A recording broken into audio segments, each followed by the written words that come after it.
But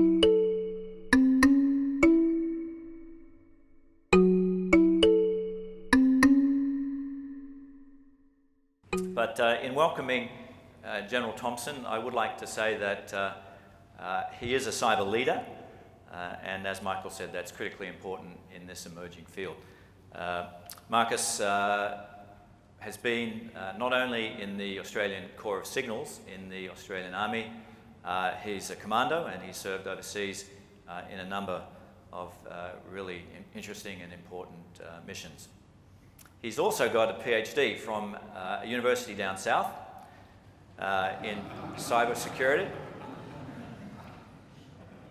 So he's multi-talented. Not only is he a cyber warrior, he's quite bright as well. So Marcus, please join us on stage, and please welcome Major General Thompson for his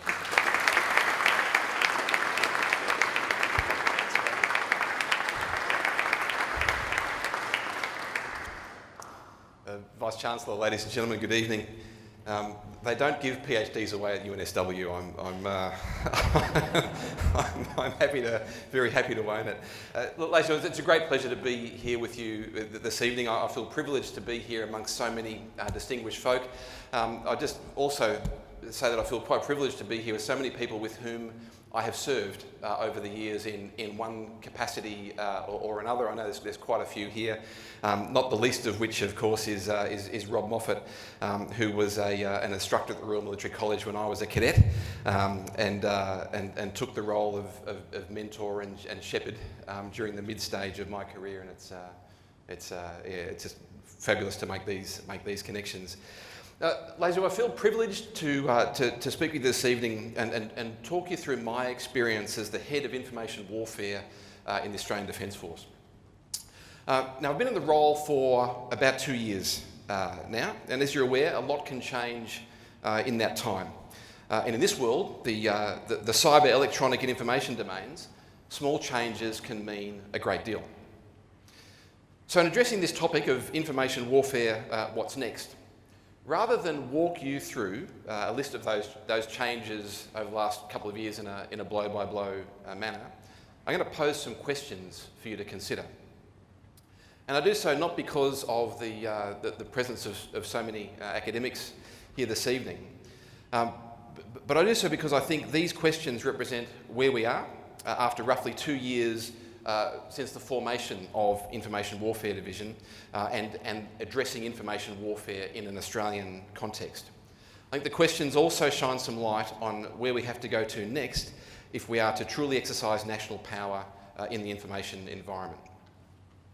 And my questions are these.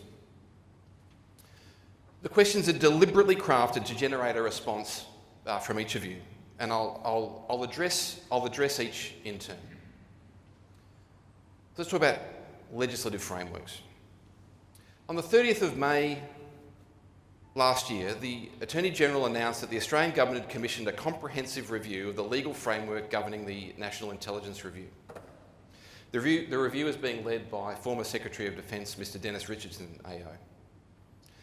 Now, the review is of considerable importance to the Australian Defence Force, and it's not simply because of the internal intelligence capabilities of the ADF, within each of the services, as well as our own Defence Intelligence Organisation and the Australian Geospatial Organisation.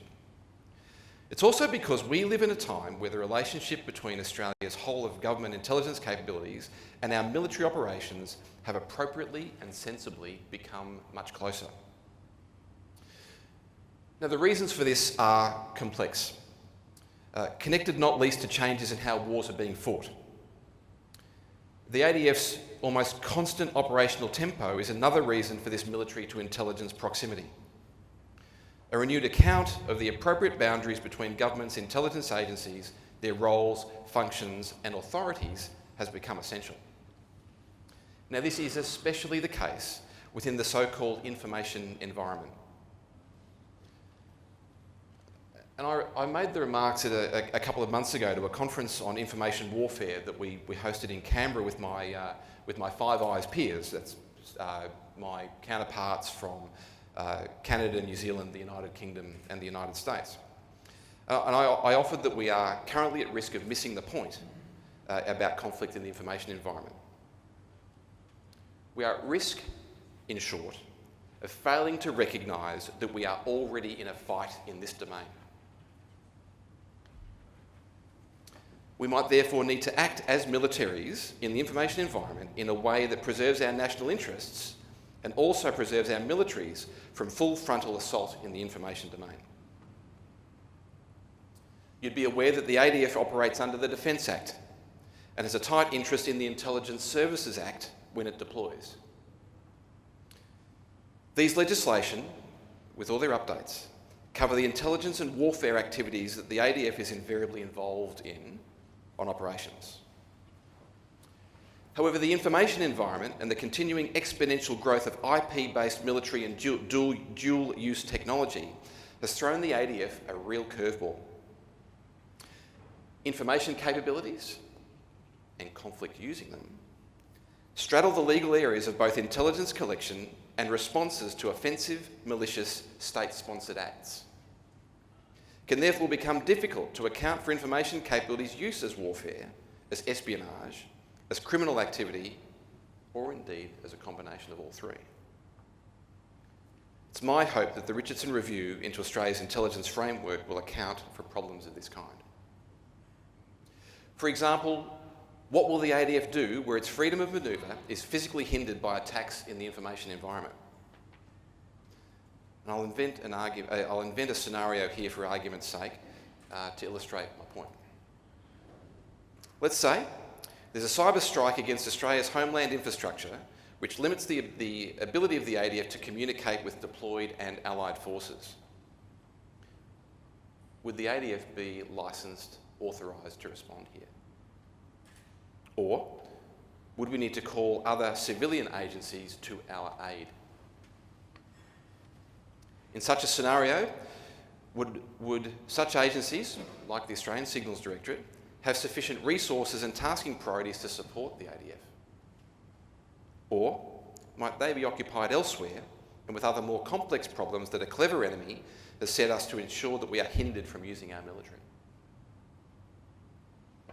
An effective attack on Australia, for example, might be sequenced to ensure that ADF units are taken out of any meaningful fight before we even get to it. And the ADF loses the ability to do anything but watch a larger kinetic battle taking place in front of us.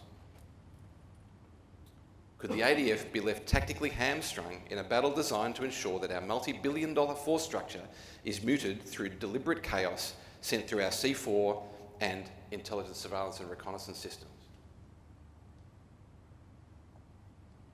It's a particularly tough suite of questions. And I pose them in order to ask a bigger question. Have we, the ADF, and our stakeholders, truly thought through the risks to the ADF and indeed the nation emanating in the information environment? The information environment today is so pervasive that anything short of a full assessment of its reality could jeopardise Australia's ability to respond militarily in ways that we're used to. The world has shifted, and I believe we have to fundamentally shift with it. This might mean updating legislation so that tactical and operational commanders can have full authority to conduct responses anywhere on the globe to preserve the force for their own operations, inside and outside the information environment. Or it might mean enabling Australia's civilian apparatus to have a fuller purview into the military's activities, so that it can ensure that military activities are in no way jeopardised by existing seams in Australia's cyber and information environment. Certainly, it means a full assessment of the realities of the risks of the information environment to the ADF, and a commitment to ensure that we are hardened and agile to remain capable in this new world. Legislation is certainly one way to address this, but it's only one single component of our response.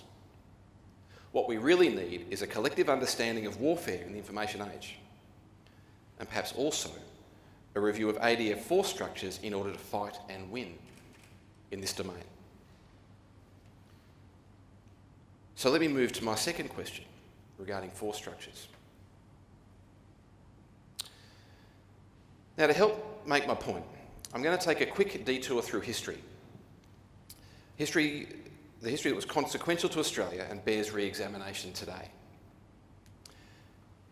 In 1941, the Royal Navy was stretched to breaking point due to the global nature of World War II. Britain had devised a clever but ultimately fatal plan to defend its Asian holdings against Germany and now against a mobilised and war-fighting Imperial Japan. The naval component of the British plan comprised a small but highly capable, purpose-built strategic naval force known as Force Z. This comprised 6 outstanding modern battleships, the HMS Prince of Wales and the HMS Repulse amongst them. The force was commanded by Admiral Sir Tom Phillips, a doyen of the Royal Navy. And its job was to use Britain's sea power expertise to deter and defy, as far as possible, any naval threats to Britain's Asian land holdings while Britain's main war raged in Europe. At 10:15 on the 10th of December 1941, 3 days after Pearl Harbor, a small Japanese scout plane that had been hunting for Force Z spotted Admiral Phillips' task group. Within minutes, the Wales and Repulse were taking barrages of torpedo fire from Japanese Nell torpedo bombers. One of these managed a single fatal hit on the Wales and sent her sinking. The Repulse, meanwhile, had been faring well tactically against the Japanese swarm and looked likely to survive. With the Wales hit, however, Repulse turned to aid her stricken comrade. She soon shared the Wales's fate. Repulse took 1 starboard torpedo, then 3 more in the next few minutes. Within half an hour, the pride of the Royal Navy had been sent to the bottom of the South China Sea. Now, how did this happen? Was it bad planning from the British Admiralty? Or was it a series of tactical errors? Or was it a failure of strategic and tactical imagination? Like most history lessons, it was a combination of all of these. But I'm here to tell you that I think it was principally a failure of imagination. In 1940, 1 year before the Japanese attacks on Pearl Harbor, the Royal Navy had accomplished the first all-aircraft ship-to-ship naval attack in history at the Mediterranean port of Taranto. The British sank half of Italy's capital ships that day. But strangely, with Pearl Harbor only 3 days old, the British commander didn't perceive the peril that a swarm of Japanese bombers could bring to his own fleet, afloat as it was in the middle of the ocean. The Japanese bombers were low on fuel, and Force Z was a dispersed and moving target. Pearl Harbor and Taranto were attacks in harbour against sitting ducks. No need to break radio silence to call for air cover. The Japanese planes probably wouldn't run the distance, and submarines were the greater risk anyway. That mistake by Admiral Phillips cost him his own life and the British their defence of the Malay Peninsula. Now, arguably, it wasn't even the wrong call. Japanese submarines might well have been close, and calling for air support might have alerted them to Force Z's presence, ending the day badly for Britain in either case. Critically, the Royal Navy hadn't imagined their way to thinking that Japan might outdo them at something the British started, in decisive naval air warfare. The Royal Navy didn't conceive that Taranto could be reframed, reimagined and reshaped to destroy the heart of Britain's imperial power in the Far East. The Japanese were a tenacious, highly trained, war-fighting enemy. The British commanders underestimated them. Singapore fell only 2 months after the Wales and the Repulse were sunk, and took the 8th Australian Division with it. The future of what we now call the Indo-Pacific had been changed forever. Now, it's easy to take lessons from history and misuse them. So let me do something similar. Let me do something simpler. Simpler. I'm going to tell you that Australia's force structure is currently geared to a conventional future fight which may or may not be warfare's future. Certainly it won't be its centre of gravity. One of my staff remarked not long ago that the ADF is currently at risk of burning tomorrow's money to solve yesterday's problems. And my spidey senses are telling me that he may be right. Just as the British forces in Malaya in 1941 were not prepared for a tenacious, well-rehearsed and empowered Japanese enemy, Australia's force structure is looking very much like it's addressing conventional threats that we can already see. We're not yet agile enough to face possibilities we know could send us to the bottom of the ocean, but which we question if anyone will actually pull together. Where is Australia's sliver of tactical imagination to set a battle on its edge in the information domain? Where is our realisation that just because we're good at cyber today, we couldn't be comprehensively beaten by a competent and determined adversary who has already imagined themselves into the wars of tomorrow better than we've done? What if the ADF's combat capabilities are grounded because of cyber-generated confusion? What if we never put to sea because we simply can't command properly with our 20th century C4ISR systems? These aren't rhetorical questions. They go to the heart of how we're structuring for future threats and how we're preparing to defend ourselves in a world that has already changed more times than anyone could have predicted even 5 years ago. Because rapid, unpredicted change is the new normal, we should feel discomforted by the size and shape of our old Defence Force beliefs in a world that is daily setting new constants in technology, politics, and even warfare itself. We should be discomforted to the extent that we evolve faster than our competitors, and ideally faster than any potential adversary. Now, I'm not suggesting that conventional threats will dissolve in the light of information warfare's future. In fact, far from it. I propose instead that information capabilities have opened up a new door that illuminates our imagination for our warfighters. The risk is that we'll be sent to the bottom of the ocean like the whales in the repulse of old unless we imagine conflict differently. We are at risk of being undone by competitors who perceive the stakes of conflict as far higher than we do. We, the ADF, and you, Australian community, and our stakeholders have an obligation to act now, or we risk not being left with the choice of action at all.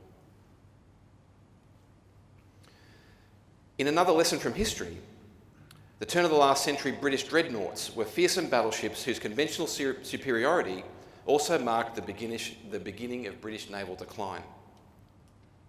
Seaborne mines and torpedoes ended their life expectancy, rendering their firepower redundant. In a case of history rhyming, not repeating, the UK Chief of the General Staff told a conference late last year that a cyber 9/11 might have already happened and we wouldn't know about it.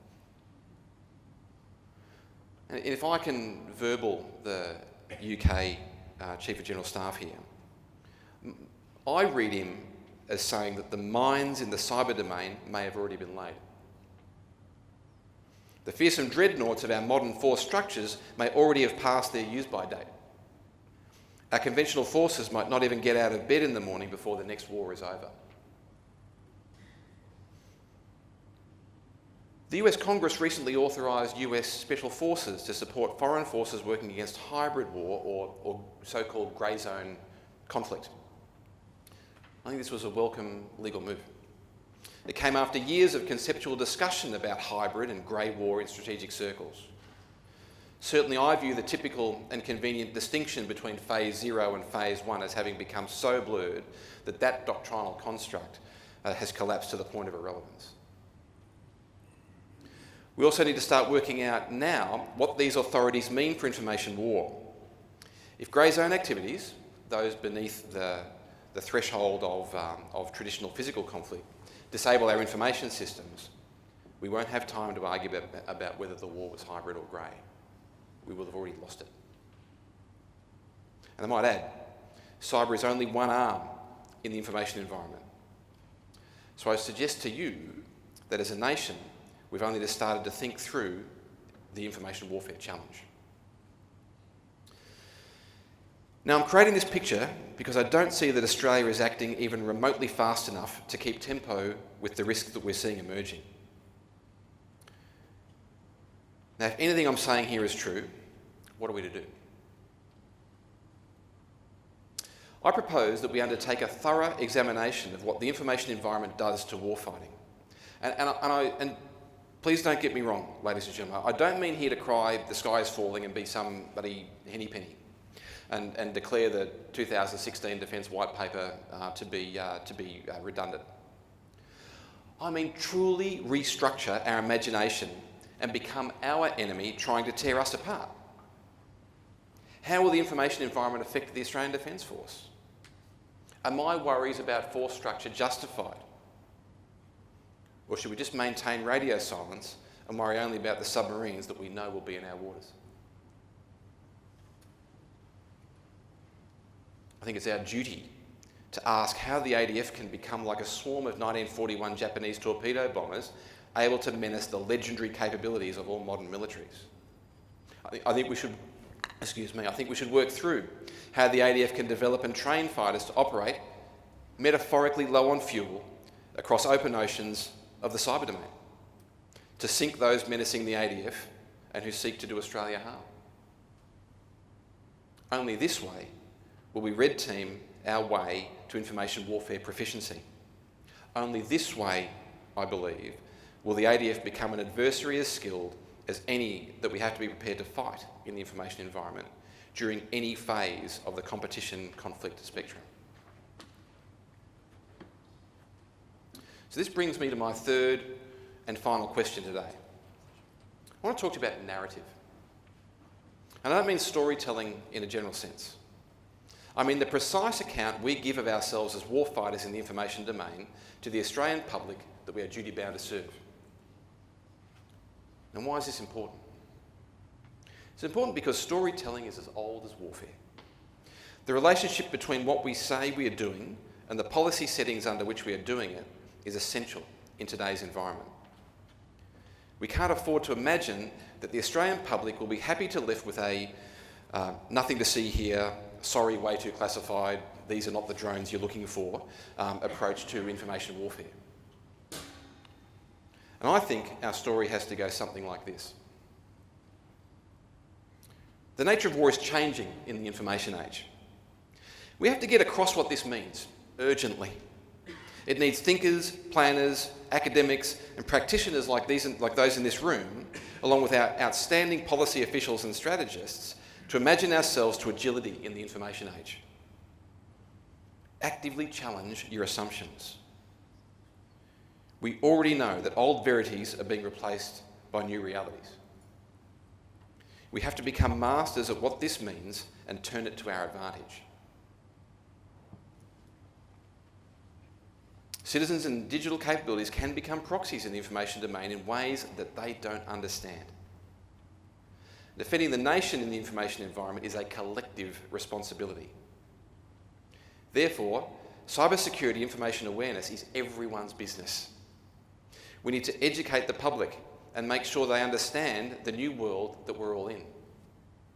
We can't expect people to help us if they don't understand the problems we're trying to solve. Thirdly, the ADF is on the front line of the information battle. When we speak about what we do in the information fight, we've got to be dependable to give a factual, credible account of ourselves and the challenges we face. We are the nation's first responders to military emergencies, and we need to become trusted to respond and capable to deliver in information conflict, just as we are in every other domain of warfighting. Information war bodes a new era of state-on-state conflict. It isn't just a different form of propaganda, and it isn't just the same old things as wars we've already seen. It's real, present, different, dynamic, and constantly evolving. Some illustratively suggest that it burns like napalm through our ancient expectations of armed conflict. It has already changed how we respond to conflicts and how we behave in them. Look at the role of media in modern conflict or modern operations, for example. The information domain on the warfighting side has started to mould our force structure thinking, even if it has done so less than perhaps I would like. Now, unless the ADF takes a lead in explaining what information warfare is and becomes a natural leader in Australia's response to it, it'll be impossible for policymakers to account for the money we need to spend to get our resources to our new game up to scratch. Secondly, the ADF needs to become the chief advocate of information warfare capabilities so that Australia can build sovereign defence capabilities for the information environment. And I don't just mean plug-and-play capabilities for information resilience to the tactical warfighter. I mean whole-of-force-level capabilities that make Australia an information capability powerhouse in the Indo-Pacific and globally. This matters because we are learning to fight war in the information environment, mixing new forces with old. And we'll need to take the lead and set the tone for security partners to follow. Now, for example, Australia is a privileged member of the Five Eyes intelligence sharing network, and it's critically important that we remain so. But soon, nearly universal commercial encryption capabilities will mean all militaries will require good relations with host countries to execute targeting procedures properly. We can't afford to believe we are elite in our freedom of manoeuvre, even while we remain members of a privileged club. In the information domain, as elsewhere, Australia will need to secure good, working level human relations with all of our partners to become truly effective in the information fight. We may even need technical capabilities that enable fluent manoeuvre through multiple layers of encryption, reflecting the different levels of security relationship we have with multiple security partners. Dynamism of this kind should inform our approach to information warfare policy. We should consider how we develop technical information capabilities that are truly Australian, which preserve and enhance our traditional security relationships and which enable us to develop new partnerships that empower our warfighters. Finally, the reason we need to get the story straight is that the characters of our domestic information story are changing.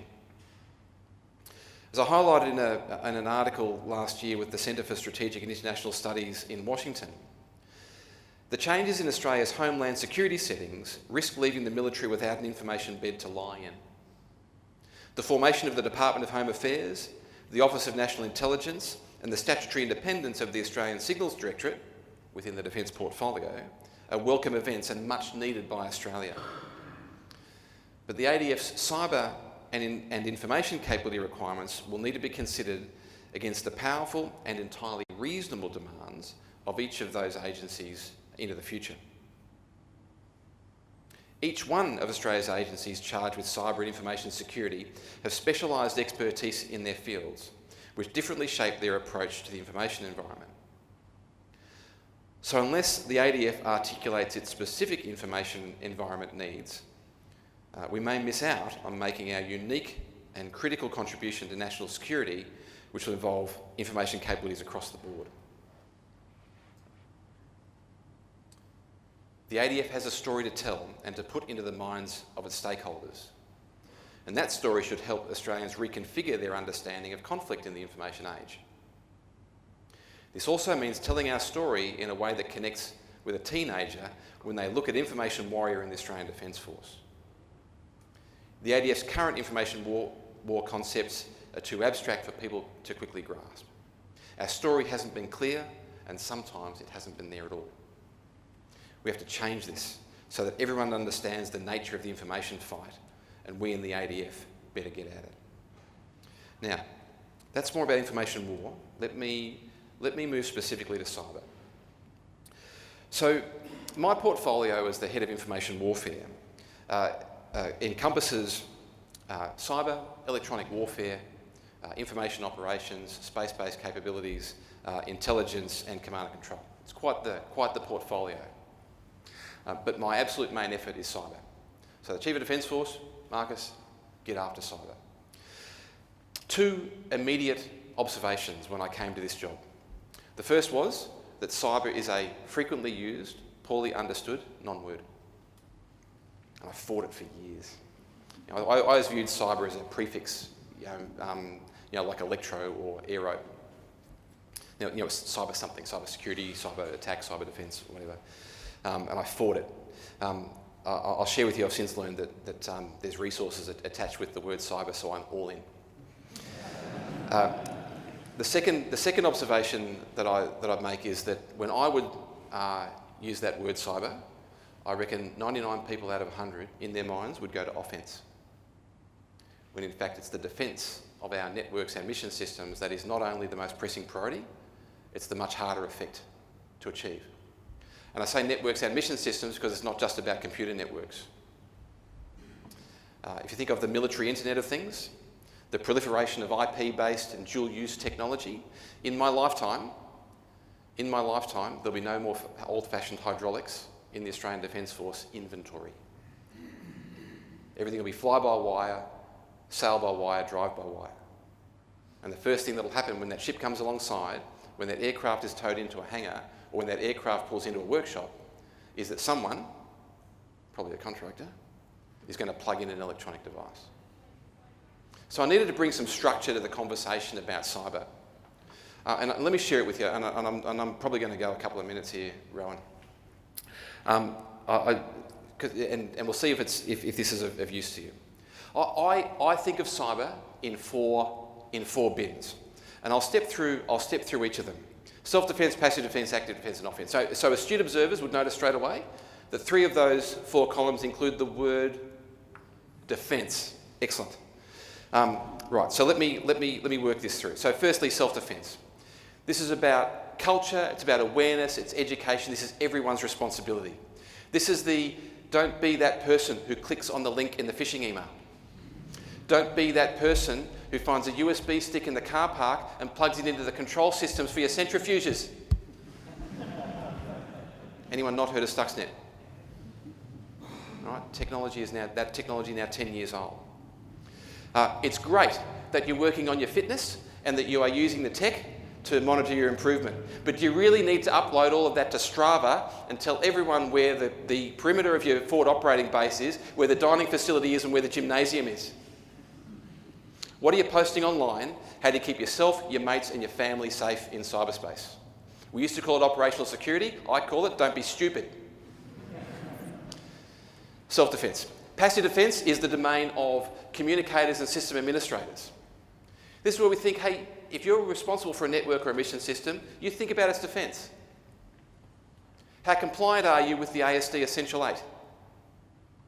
How many people have administrator rights? Are you whitelisting applications? Are you patching your systems?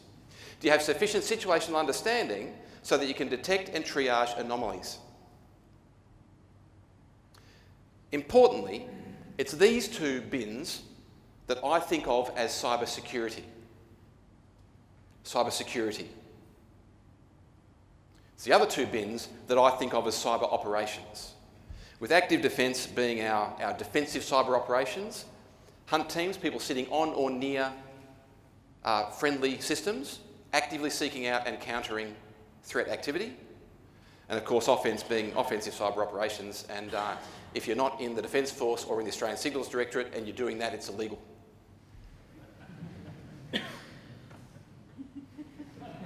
No, excellent, no questions on that, good. So I offer that as a way of ordering our thinking with that word cyber. Now, to complete the model, 3 broad functional skill sets that contribute to the capability from a defence perspective. The first, of course, is technical. This conversation invariably falls on images of hoodie-wearing geeks sitting at keyboards, and for sure, that is the CORE core of this capability. But underpinning cyber operations, as it does for all military operations, is intelligence. Cyber threat intelligence on this side, target systems analysis on this side. And then the third functional skill set that I refer to is what I call the operational art. I have a strong belief that cyber effects in and of themselves are unlikely to be decisive in conflict. Cyber effects will be at their best when they are fully integrated with other kinetic and non-kinetic military effects. Someone's got to tie all that together. Now that came about as from lived experience, right? We had, and you just get the crook out because I can go underwater with a mouthful of marbles here, Rowan.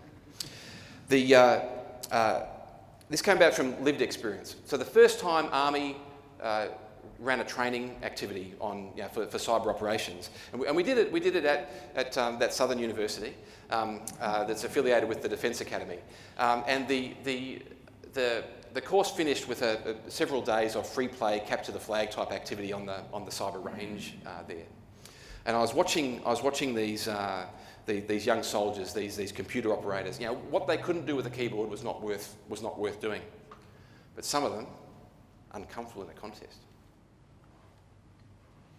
So we had a couple of injured SAS troopers in Canberra at the time, and I knew them. So they're in Canberra because their families were there while they're doing their rehabilitation. I said, "Hey, you want to come and have a play?" "Yeah, okay, sure." Come along, and I'm watching these two blokes in the room, just itching to get into the fight, but didn't have the technical wherewithal to do so. So I said, "Hey, I said to the facilitator, I said, "Why don't you just put him with him and her with him, and make those what do you call them? Teams." And it fundamentally changed. So it fundamentally changed the dynamic, and this is our approach. And if you want me to spend some more time on that, in the panel session, I'm happy to do so. But I offer that as the conceptual framework that we are using to develop our cyber capabilities. And it's a conceptual framework. It's not a policy. It's not a plan. It's not a strategy. It's not a law. It's just a conceptual framework, right? So with that, I'll return to the three objectives here today that I think needs addressing, and I think that each of those challenges is big in their own right. And look, and ladies and gentlemen, I'm sounding a little strident because I sense that at the moment that there's plenty of concern about this domain. There's clearly plenty of interest, but a lot less action than the nation needs. We've started, but we have to go further, and we need to move faster. And I'm happy for you to come and overwhelm me with ideas. I'm open to all good ideas. I'm not necessarily open to all ideas, but I'm open to all good ideas. And I would prefer to be absolutely flooded and learn to swim quickly in the information environment than die of thirst in it. So let me just join some dots here, and then I'll wrap up. I need your help. I need you to help me build connections between warfighting domains and the information environment, between law and military needs, between capability and the threats facing us. I need you to use your imagination and get your pen out and help us focus our imagination. Only that way will we get ready for the next fight, where information will be central and maybe the decisive feature of all our ways of doing battle. And I look forward to continuing that journey with you. Thanks, and I'm looking forward to the panel session. Well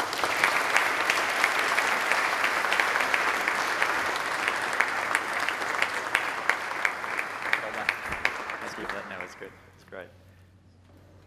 You want me to sit, or what do you want? Thank you, Marcus. That was a perfect segue into the panel session. And you asked us, or you began with 3 questions that will keep us awake at night. And that's good. The first question, actually, the first thing I'm going to ask the panellists to do shortly, what keeps them awake at night. I know what is going to keep me awake at night now. But also for your conceptual framework, because certainly those of us in industry who are struggling with cyber and what we should do about it, that conceptual framework is really helpful. So please join me again in thanking Marcus for his pleasure. Thanks, mate. Let's sit down. So, as promised, we are going to have a panel session in which we will have different perspectives of the cyber domain, and I'll ask each of the panellists what cyber threats they face and, as I said, what keeps them awake at night. So the first panellist is Merryn York, and if I could ask Merryn to come forwards. Merryn is the Chief Executive of PowerLink, She's been 25 years in the Queensland electricity industry. She's an electrical engineer and a board member of Energy Networks Australia, and so clearly is well placed to talk to us about critical infrastructure and the threats facing that. Our second panellist is Andrew Mills. Andrew has been Queensland Government Chief Information Officer since 2014, and his role is to digitally transform the Queensland Government in its use of information and to apply ICT technologies appropriately. Andrew also served in the Army for 22 years prior to that. So Andrew is obviously well versed in the cyber threats as well, and will bring the perspective of use of government data and personal data that the government holds and how that should be protected and the threats to that. And our final panellist is Associate Professor Rayen Livoya. Rayen is with the School of Law at the University of Queensland, and his specialty and research focuses on the legal and ethical challenges associated with the military implications of science and technology. And so Rayen in particular will be interested to hear on your commentary on some of those three questions that were raised by General Thompson at the beginning. So before we take questions, I thought it might be interesting to hear each of the three panellists' perspectives on General Thompson's talk, and particularly how they apply to your area of expertise and your particular sector. So Maren, could we open with you and maybe talk for 2 or 3 minutes just to give your perspective? Yeah, so cyber, I'm going to just use cyber because it's great. conventional. I've adopted that. Cyber is certainly something that there's a growing awareness of right across the utilities sector, and no more so than in electricity, because without energy, particularly without electricity, not much else works. So we are acutely aware of the critical role that the energy sector plays, to speak more broadly, because I interact with a lot of my colleagues in other parts of the energy supply chain. But as a transmission business, which Powerlink is here in Queensland, you know, we also are kind of that platform, that glue that holds a lot of the other parts together. We are increasingly aware of the technology that is in our system, and I think transmission has always been in that smart category, where, you know, we do have a network in each substation. We have a network between substations, and all that's connected to our control system and our control centre, where we remotely operate things, and all that's connected to our business systems, because, you know, you need to do that to do business. So it is that challenge of, well, how do you make all that work so that we can provide reliable, cost-effective, safe energy services to people, because that's what they need and that's what they want, but also how do we make sure that we're not creating threats or areas where we could be exposed. So how are we keeping across the things that we need to do in an increasingly interesting, just to use that word, external environment. So it is something that we're really strongly focused on, that we know we need to continue to move forward in, because if you're not moving forward, you're actually going backwards.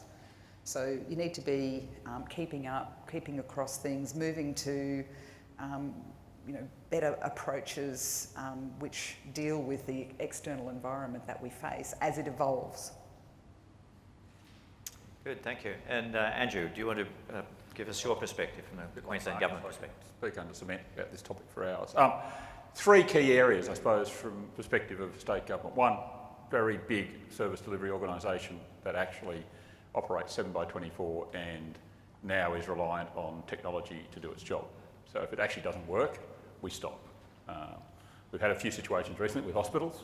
They go to code yellow and cause all sorts of problems. So first bit is actually essential for us to do our business. If it's not protected, we have a problem. The second is that with the digital disruption, with the digital age and going more digital with what we do, if we can't build trust with our citizens about how we manage and handle their information, we won't have the social licence to actually improve services, make them predictive and make them work better in the future. So a classic example, I suppose, and it's good to be able to use a Commonwealth government example, not a state one, the recent e-health record conversation was very badly done. They didn't have a social licence. They lost 1 million people out of Australia's population and actually probably have compromised the future benefit of that system. So the third one is around, and going back, a lot of the hard work is actually stopping it being a technology, no, you can't do that because it's not good for security conversation, and turn it into, it's a business conversation of what risk you're willing to take. And I think we're over the nexus of that. I think the business is starting to get that conversation. We've got to figure out what risk you're willing to take in what organisations. And I go back in history, I had a very smart soldier once said to me, the only good computer, sir, is a brick because you can't put anything into it and you can't take anything out. Once you connect to the network, you are vulnerable.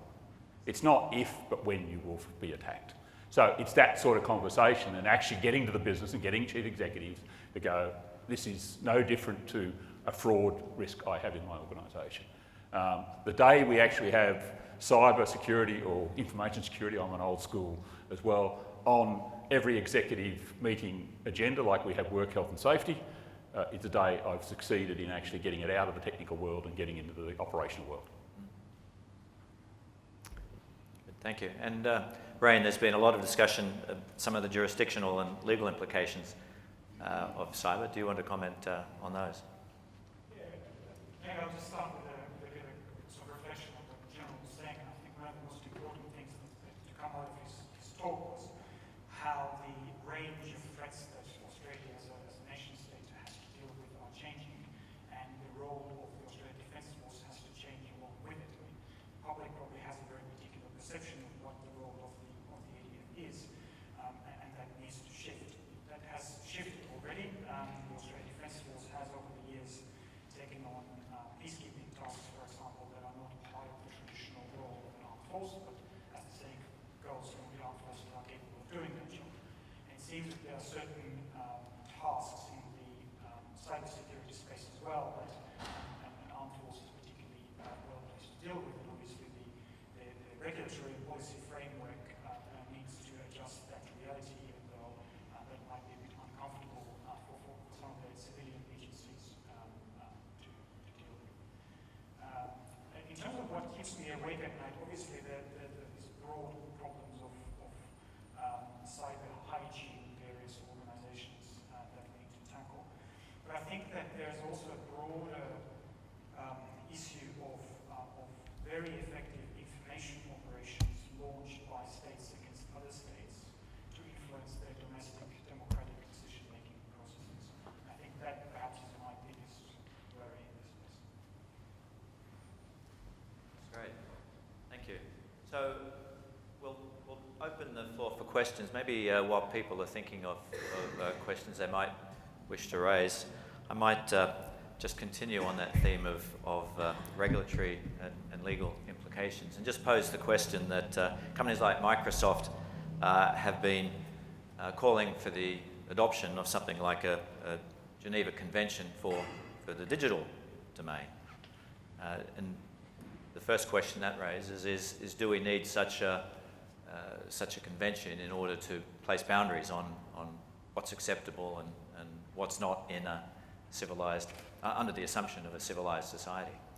So maybe I'll address that to General Thompson and then maybe to Rain. Yeah, so formation of Geneva Conventions is a little beyond my remit. But I'll offer the observation that because so cyber weapons were amongst the first strategic weapons to be developed inside intelligence agencies rather than the military. You think of Stuxnet and whatnot. Therefore, they are shrouded in secrecy. Therefore, we don't talk about it. Therefore, we can't have conversations about international norms of behaviour. And that's a frustration. I think we need to get through that as quickly. I'm not saying take the capability out of the Australian Signals Directorate for the minutes. I'm just saying I think we need to talk about it a bit more, and promote that conversation about international norms of behaviour. The problem also is just, in fact, the biggest risk at the moment is not nation states. It's actually large criminal organisations who have got better capabilities than nation states. That's fair. And actually, we're more worried about, in the state level, federal level, they've got more nation state issues. We're much more worried about criminal. And they are, the vast majority of attacks are money driven, and that's what's the biggest worry. And so it's not conventional warfare. It will never be conventional. Okay, it is part of conventional warfare, but we're into terrorism, in fact, we're beyond terrorism, we're into criminal, which is very, very different, and that's what's totally different about it. So yes, we could probably do it, but the majority of people aren't civilised. So thinking that we can have civilised rules around this, I think, is probably not worthwhile. Okay, good. And Rain, do you want to comment on Yeah, that? I think from a regulatory perspective, one of the challenges is drawing a line between cyber warfare and other forms of hostile cyber operations, whether they be conducted with a criminal intent or with some type of political intent. There are actually reasonably well-developed rules around armed conflict, and there is fairly broad consensus that those rules also apply to cyber warfare that has effects comparable to regular armed conflict. The difficulty is, where does the line between cyber warfare and other types of cyber operations go, and how do we regulate those cyber operations that actually do not amount to warfare? I'll add a footnote to that in saying that there's consensus about how the rules apply. There's broad consensus among sort of like-minded Western countries, including Australia. So Australia, a couple of years ago, released a public document where it stated that it believes that the existing law of armed conflict applies to cyber operations that have kinetic effects. Two countries in the world, at least, are strongly opposed to that view, and those are Russia and China. They take the view that applying the law of armed conflict to cyber operations effectively militarizes cyberspace. So they do not want to militarize cyberspace. But of course, we need to look at that in the context of their own cyber capabilities, and one might argue that those are the two states that have the most to gain from a lack of international regulation of cyber operations. Good. So with that as background, perhaps we can turn our attention to the infamous Assistance and Access Bill of 2018 that just in December last year regulated that a technical capability had to be put into devices to help de-encrypt or decrypt traffic that might be, for example, between extremists and so on. And I guess that's a double-edged sword, because in practice such backdoors could be used by hackers to access personal data. So how does one get the balance right in balancing off the personal liberties versus the societal needs to protect ourselves from terrorists and extremists? Who would like to take that one first? I'm starting with the easy questions. Right? Do you want to try? Sure. I mean, I'll give a very general answer, which is that we need to get the balance right through an informed political debate. But I'm not sure to what extent we are having that around issues of national security, frankly. It seems that the two big political parties are very keen both to support various measures that can be interpreted as being anti-terrorist or as measures to protect national security. And perhaps the human rights considerations in those debates are not often as well thought through as they should be. If you take it the other end of the spectrum, we have a fairly structured and solid privacy approach in Australia. I don't think that changes with this conversation. The complexity is actually coming is that what can be identified as personal identified information is actually growing.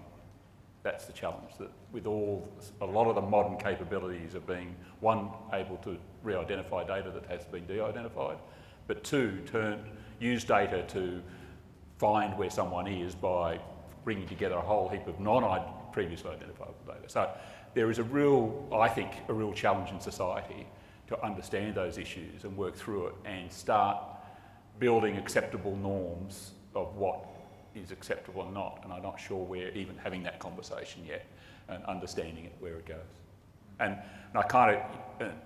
You can't have this conversation without talking about Christchurch this week. Some of the norms that have come out of that, and I think it's going to be an interesting change and an expectation, particularly on technology companies, to build more protections into their systems. So it's going to be an interesting. I think we are immature. We are very early in this days of what is acceptable and what's not. And I think that's changing. So is there a possibility that the debate around gun laws will have a similar debate around IT laws? Access to semi-automatic weapons, access to personal data? I hadn't thought it that way, but it's actually an interesting balance between the two. I think there it's what is acceptable and what's acceptable for, we go back to the information warfare conversation. Yeah. Right. If you look at the framework is actually it's a good way to talk the framework. And interestingly, we have focused totally on the cybersecurity part of your framework. We're starting to step into the next stage because to actually achieve cybersecurity, you need to be able to do the extra defensive work. But we will never step into the offensive. So it's that sort of conversation. It's all right for military to walk around with highly powered weapons, but it's not all right for everybody else. So I think there is a conversation in that, a similar type of conversation. So I do see a few hands going up, so we might take a question or two from the floor. Just a couple of rules, if we could. If you want to preface your question with a preface, could you make sure that the question follows?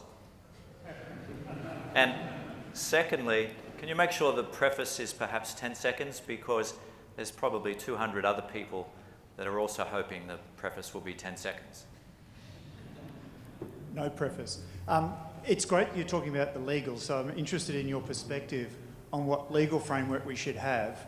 A lot of the talk tonight is about long term, and I think everyone here is about long term, but coming down to like Andrew's response, well, if we address it as a business risk, but we've just seen a major failure in our banking community to not take account of business risk, where I think AMP's share price is halved, because they took short-term decisions for their maybe executive bonuses driving it. So what legal framework should we put in place to counterbalance that short-term perspective of particularly businesses that are driving or operating our critical infrastructure that our military is depending on and the rest of our society is depending on? So recapping the question is, what legal structure or framework may we need to enhance or embody to counterbalance the short-term thinking? Thank you. Who would like to try that? Yeah, Mary? I'll have a go at that. I mean, all businesses, my business is no different. We have to comply with corporations law, so there's a very clear legal framework that we need to put the interests of we need to look after the interests of the business and the services that the business provides. We have to have a social licence to operate, so there's a whole lot of things that come together that guide how a business will actually operate to meet the needs of the customers that it's serving, but also to comply with legislative frameworks so that the business is operating in an appropriate way. Most businesses, and mine's no different, we have a set of directors, and those directors need to make sure that they are applying their due diligence in the way in which they guide the business. So I think there are those safeguards. I think that's not to say that things can't get a little bit out of step at times, but the directors, it's really the directors' responsibility to be bringing everything into alignment. So whether it's the incentives on the executives, whether it's the response to the customers, whatever risks the business faces, the directors are setting the strategy and the way in which the business operates, and then it's down to management to actually operate within that. And of course, we've all got to make sure that we apply the appropriate integrity to that. So for us, we need to make sure that our transmission service is reliable, safe and cost effective. And we've got to make sure that we're interacting with landowners and with other suppliers in an appropriate way. You know, if we get off the rails, then it's really the directors need to be looking at that and applying their due diligence to try to bring us back on. So I'm not sure we really need additional legal frameworks, but we certainly need to make sure that people are applying the legal framework that's there in an appropriate way. Okay, thank you. We've got one more question here, front, and then we'll take the next one over there. Yep. Do you think there is a need for sort of minimum cybersecurity standards for critical infrastructure? Because I think, as the other gentleman was saying, it doesn't seem that the commercial incentives alone and the existing legislation alone is sufficient to drive organisations to pick a security posture that is really compatible with what we want for national defence and national security, rather than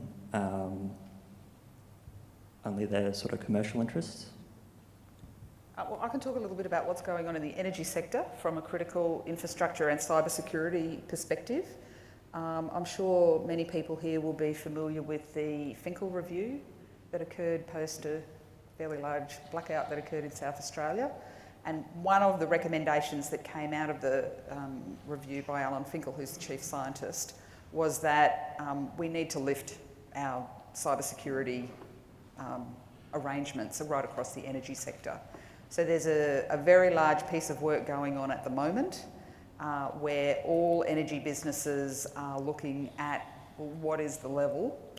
There's a recently agreed, I'm not sure I'm going to get all the terms right here, but it's effectively an Australian energy sector cybersecurity framework that is agreed, and we are working with the Australian Cybersecurity Centre to establish, well, what is the appropriate level and where are we now and where do we need to get to against that framework. So there's actually a lot of work going on around cybersecurity in the energy sector. I can't speak for other utility sectors because I'm just not that familiar with it, but it's certainly an area that everybody is focused on quite a lot at the moment. Do we need legislation to be applied to us? Well, there is the Critical Infrastructure Act, which is a federal act that already applies to us, and there are certain powers that can be applied to critical infrastructure through that act. There's a lot of information back and forth. I don't know why I'm pointing at you because you're not part of it, but... No. But in fact, from the other side, they get hit twice, because they get hit from the federal, from critical infrastructure, and they get hit from the state because they're actually owned by us. And so, in a sense, in fact, recently there has been I've had occasional times to work with the thing. The answer is probably yes, but it's got to be risk-based. It's not one-size-fits-all minimum standard, which we used to have, and it was a tick-box approach to compliance. It's got to be risk-based, and it's got to be based on that business. So the answer is yes, but depending on the risk, right? So it'd be very different from power to others, right? So you've got to look at that risk, and you've got to set at that level.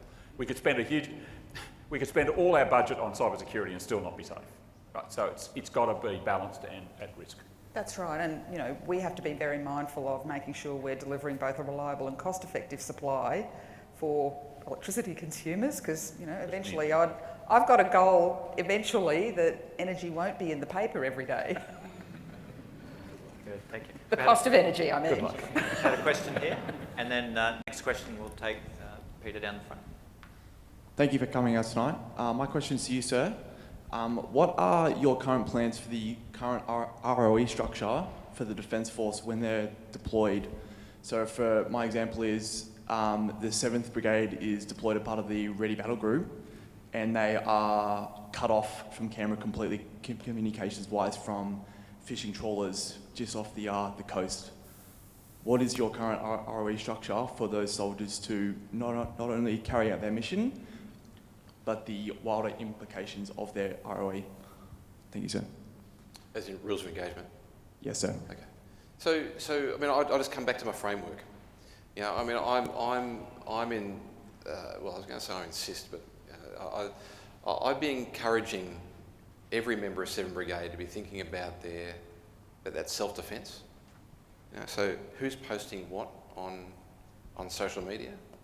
The SIGs need to be thinking about the passive defence piece, but the answer is not a cyber Maginot Line. And then you get help from external, as in from Joint Cyber Unit and whatnot on the active defence thing.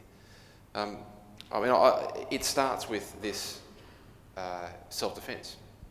Now you might be aware, but I'll share with everyone else. So when we're thinking about that self-defence piece, now you might think that the Australian Army, as an organisation that's accustomed to dealing with classified information and accustomed to keeping our secrets, you might think that. Let me share a vignette from a major field exercise that obviously you're getting geared up for this year. A major field exercise from 2016. I was a brigade commander at the time, and it's called Exercise Hamel. It's Army's major field exercise every year.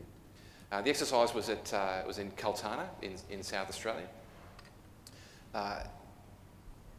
But a long way from Kaltana, up in Toowoomba, I set up a team of 12 people to monitor social media from the exercise area and to present that as in anything they find as intelligence back into the enemy force in Kaltana. So there's about 4,000 people in the blue force, in the friendly force, that group that is being exercised and tested as part of the activity.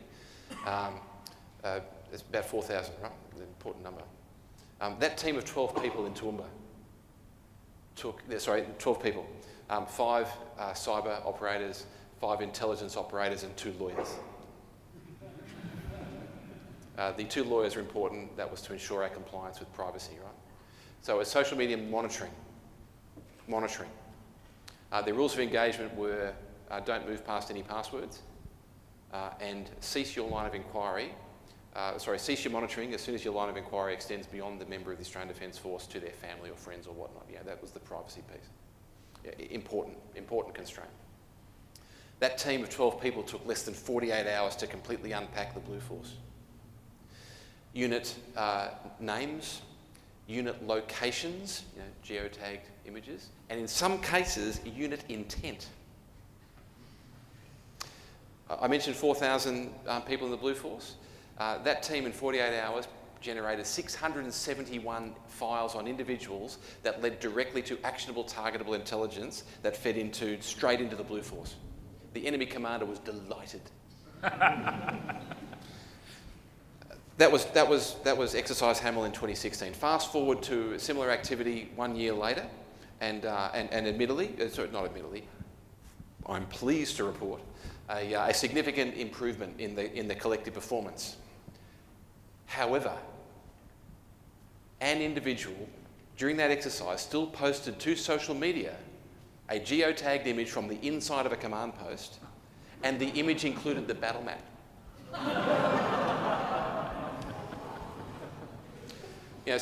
Which invokes that. I have to invoke that famous John Wayne quote. That war's tough. It's tougher if you're stupid.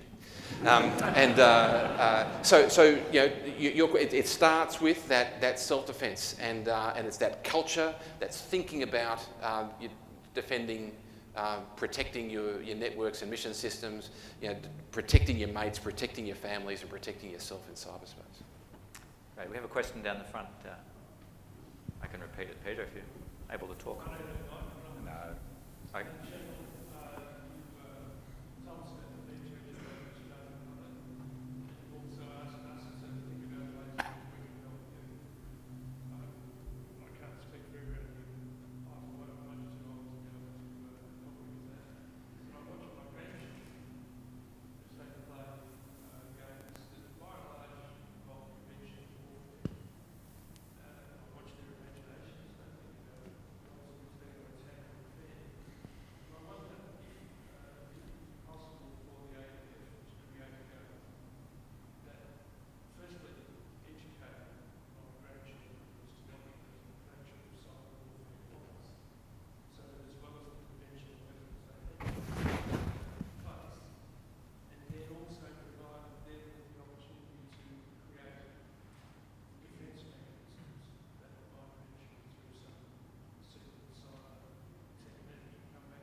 Could you hear that question at the back?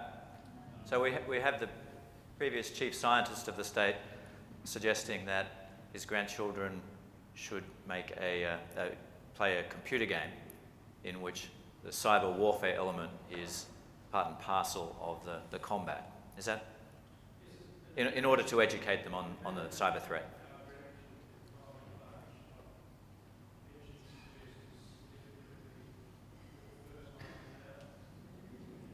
Based on the fertility of his grandchildren's imagination.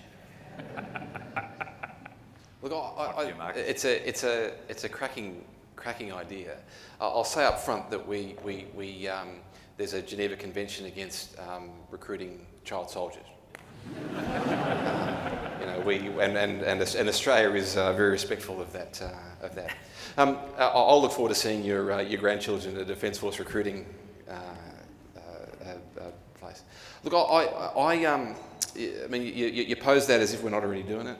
I mean, I think we've got some really good things happening to attract the right people into the capability.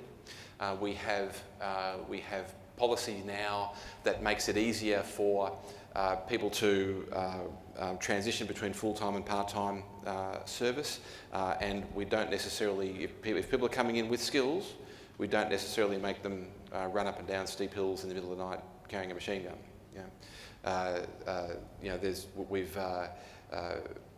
We're open to all avenues of entry, and a lot of the what we call traditional entry standards are starting to be on a case-by-case basis, might be waived, provided that the individual's values align with ours, they're not drug users, and they're capable of getting a security clearance. We will never waive those.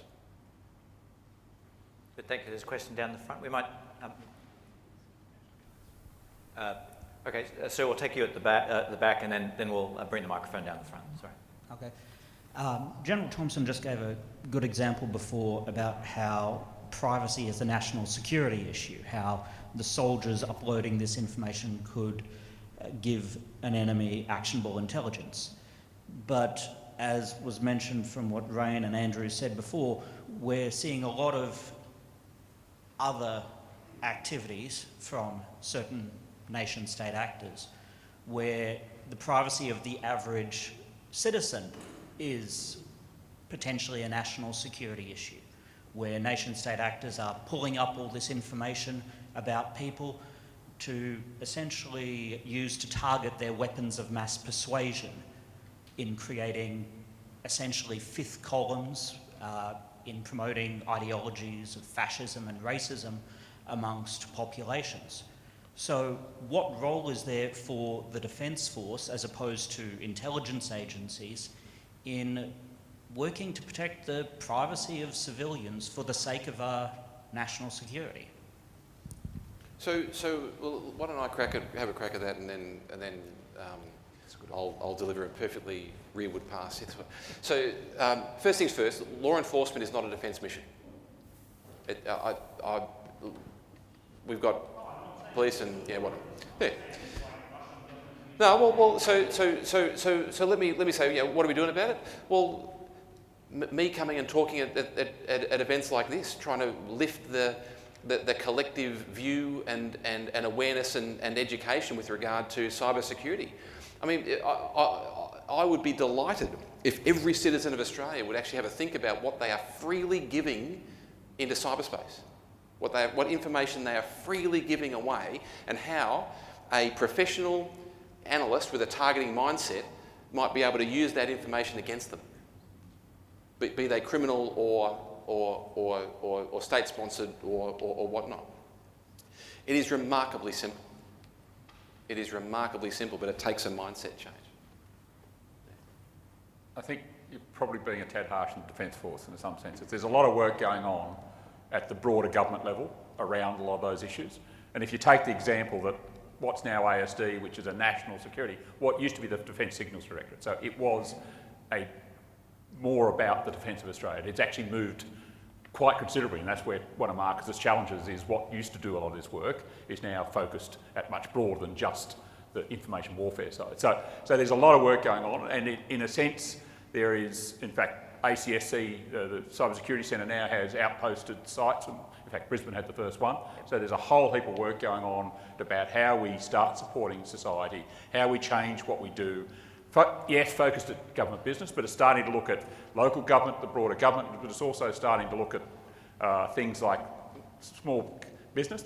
Where the biggest threat at the moment is, I don't think it's actually personal, it's that small business. We've got small businesses losing a lot of money at the moment to different ways of taking money off them. And so it's that sort of conversation. And so the conversation I always have with people is cybersecurity is a team sport. You can't do it alone. You've got to do it together. And actually, we're building those. We now have a national cyber incident management arrangements across Australia, and we're starting to get those in place. That was approved last year. So there is a lot of work going on in that space. Are we getting down to the individual at this stage? Probably not. But I think it's behove on all of us and everybody in this room to start talking about what you're doing. It doesn't mean you shouldn't put stuff up there, but it means think about what you are putting up. And it's no different. If you're not wanting other people to know about it, then don't put it there. Right? It's a fairly simple conversation, and be careful of how you set your settings, etc. But also, I think the conversation on the other side is there is a requirement on those companies to actually take on board some of the accountability of what happens on their platforms. And that, I don't think's yet had that conversation. It's a bit of the wild, wild west at the moment, and so it's that sort of conversation I think is quite important. One of the other challenges here is that cyber operations come in very different forms and have very different effects. So it would be actually quite convenient to entrust the protection of critical national infrastructure, for instance, to some civilian agency that has particular expertise in that area. The problem with that is that cyber operations can escalate to what is easily comparable to sort of conventional kinetic warfare, or states use cyber operations together with sort of regular kinetic means of warfare to achieve their aims. So it's a bit difficult to sort of draw the line at which a defence force should be involved in cyber operations, given that they can take such different forms. But my general thinking would be that the earlier the better, in the sense that the defence force can then see how different cyber operations launched by unfriendly actors can potentially escalate to a level where a kinetic response might be necessary. Certainly from a critical infrastructure point of view, it's very important for us that our employees don't kind of create a problem, if you like. So we do things to make sure that our employees are informed about things. They don't pick up even if a USB thing is left on their desk, but don't just plug it in. So that they're aware of the things that they do, and probably the thing that is most commonly impacting us is as a result of phishing, which is very much linked to personal information, people joining the dots from a whole range of things to, I don't know, pretend to be me and send something to the CFO and then suddenly something's been paid, and it's those kind of things rather than the really large scale things that are troubling us mostly. But it is that education piece, and I think we see that we have a responsibility to educate our staff so that they are aware of the kind of information and how it can be used in a way that they're not intending for it to be used, and that's one of the challenges we have. But we've got time for just a couple more questions. There's one.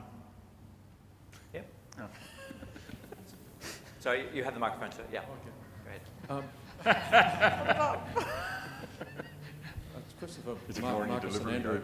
You spoke in that conceptual framework about cyber security and cyber operations, and you mentioned active defence.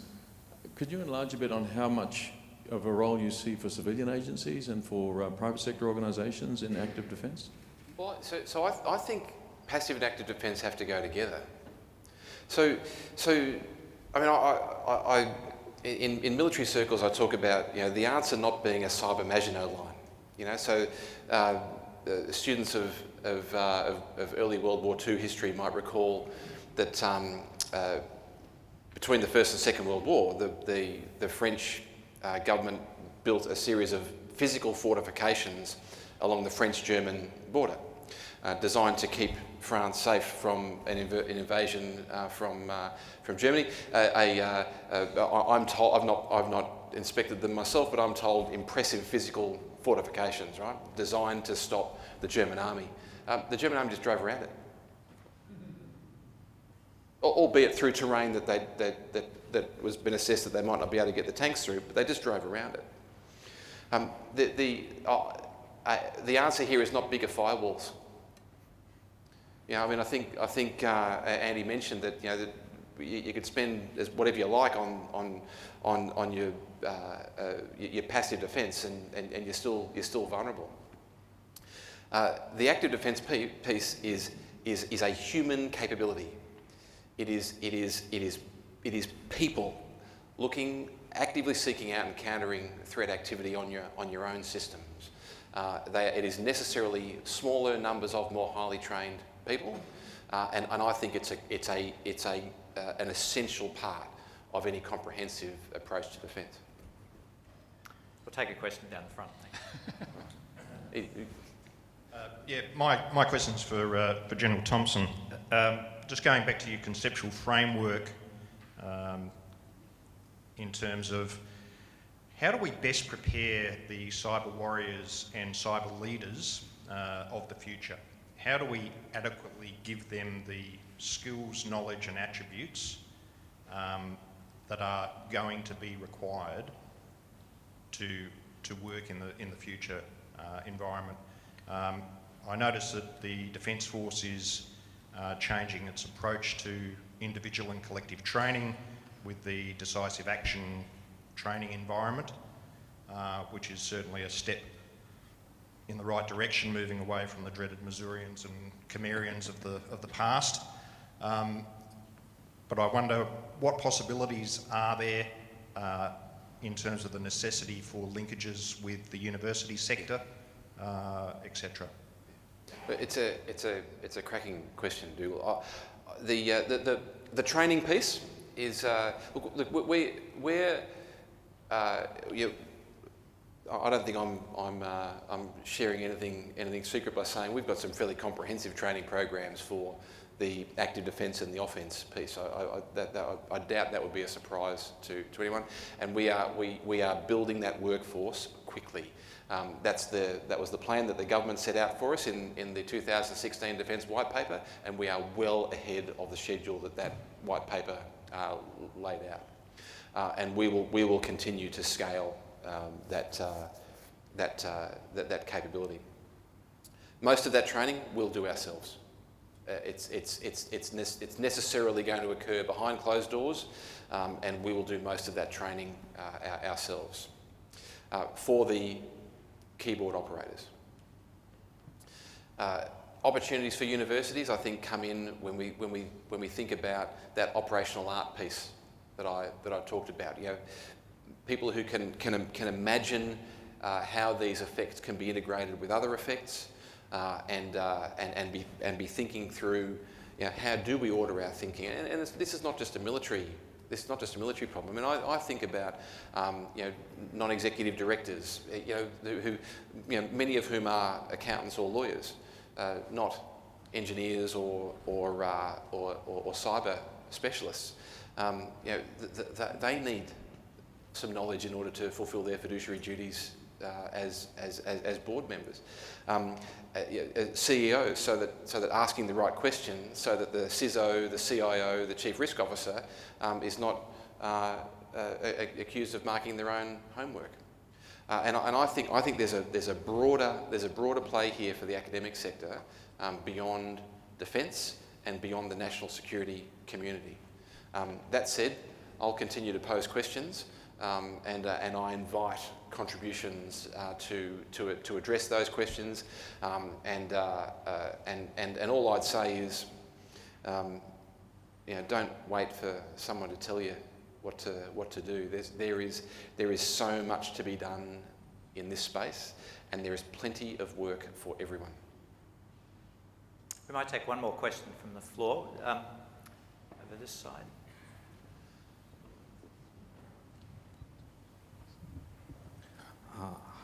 Hi panelists. I just have one question. in view of the full nation.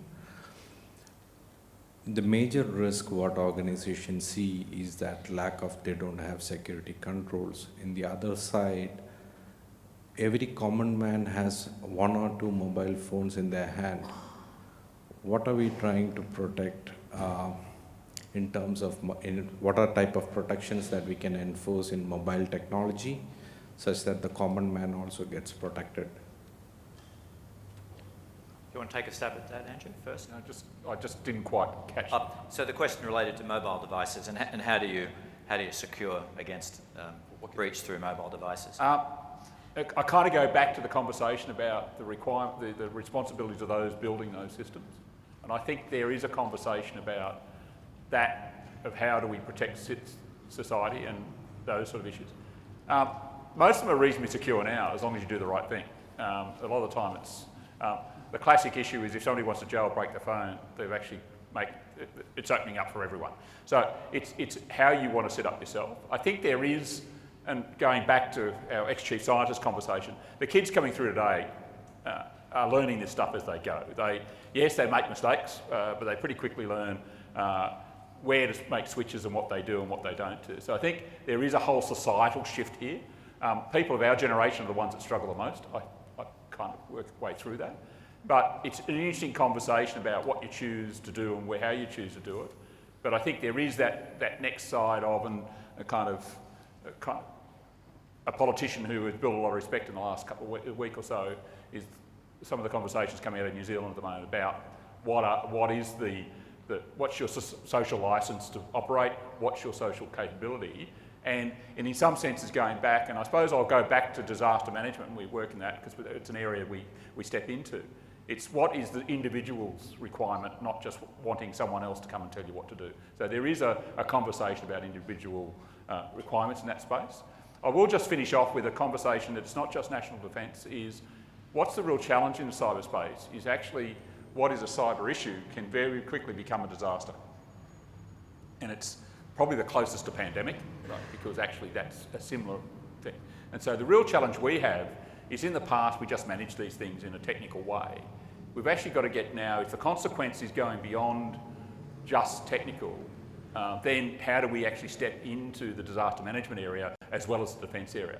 So it's actually a real challenge that probably we haven't thought about, and it's an area I reckon from a university and from research perspectives. How do we make that happen seamlessly? And it's one of the conversations we're having across Australia at the moment. We've got this cyber group, but it doesn't stay here very long. The 2 exercises we're running in state recently have all moved out into disaster because actually the impact on the business of government and the business of Queensland got so bad that actually we were just pushed aside to go, right, no, this is where... And interestingly, what's challenged all the disaster people is usually you have a very, very quick disaster followed by a long recovery. Here you can have a long lead up, which is kind of baking the system, and then you kind of... You're over the edge. You're over the edge and you go, oh, wait a minute. So it's actually that conversation that we've got. I think there is a broader societal conversation about the consequences of in fact, and from our point of view, it doesn't matter if it's a deliberate attack or a drive-by shooting. It doesn't matter. It's still got the same consequences. So that's a great point to perhaps draw this to a close and just one of the really pleasing things about tonight was the number of students that registered to come, high school students in particular, and I do see a few out here.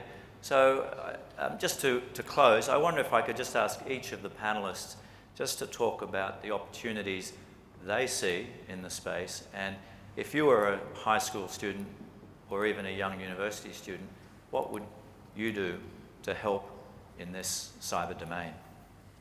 So we might start with Rain and then work our way around the panel if you...